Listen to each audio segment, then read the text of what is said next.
The story of a woman's right to vote in the United States actually begins in England, and not at an event about women's rights at all, but at an anti-slavery convention instead.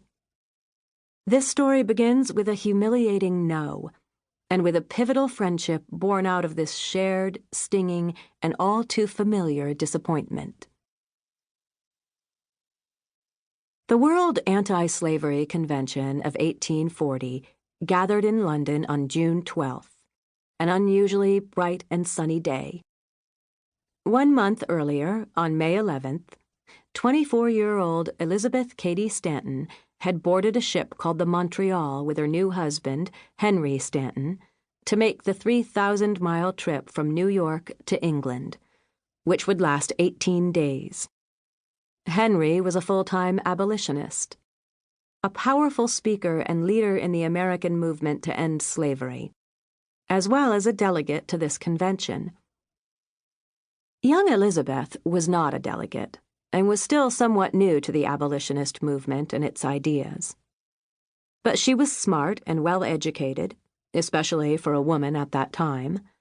A voracious reader, she spent much of that trip across the Atlantic plowing through books on slavery and discussing the subject with her fellow passengers.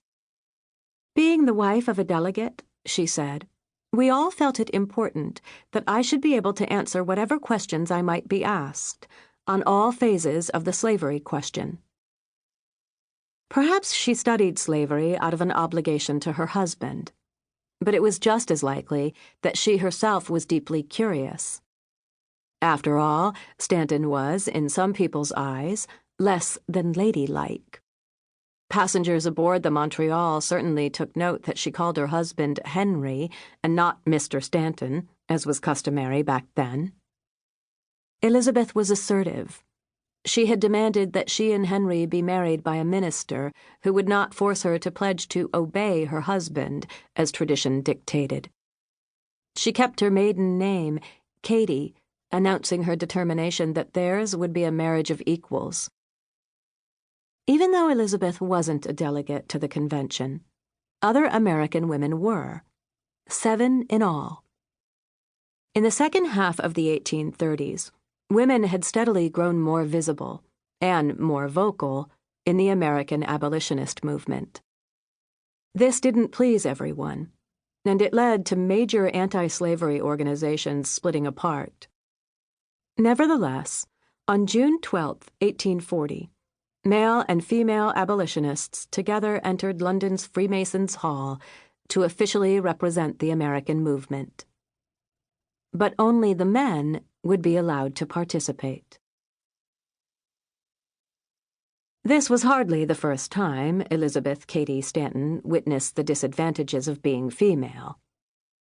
Born in 1815 in Johnstown, New York, Stanton was one of 11 children, but she would be one of only 5, all women, to make it to adulthood. Elizabeth was 11 when her last brother, Eleazar, died. She would forever remember finding her father, Daniel Cady, sitting in the dark parlor, pale and immovable by the casket. Entering the room, she climbed up on his knee. He put his arms around her, but then sighed. "Oh, my daughter, I wish you were a boy." However much this must have hurt to hear, Elizabeth pledged to somehow replace her brother, to be everything Eleazar no longer could be. Years later, she wrote, "All that day and far into the night I pondered the problem of boyhood. I thought that the chief thing to be done in order to equal boys was to be learned and courageous." Elizabeth was already brave, and she would get a fine education, at least in terms of what was available to girls at this time. Despite demonstrating over and over that her mind was equal to that of even the brightest young man her age, she would not receive a true college education. Elizabeth steadily came to realize that her goal of equality would not be so simple. Time and again, she would encounter the endless restrictions placed against girls, to the point that she summed up her own girlhood with these words: "Everything we like to do is a sin. I am so tired of that everlasting no, no, no. At school, at home, everywhere, it is no.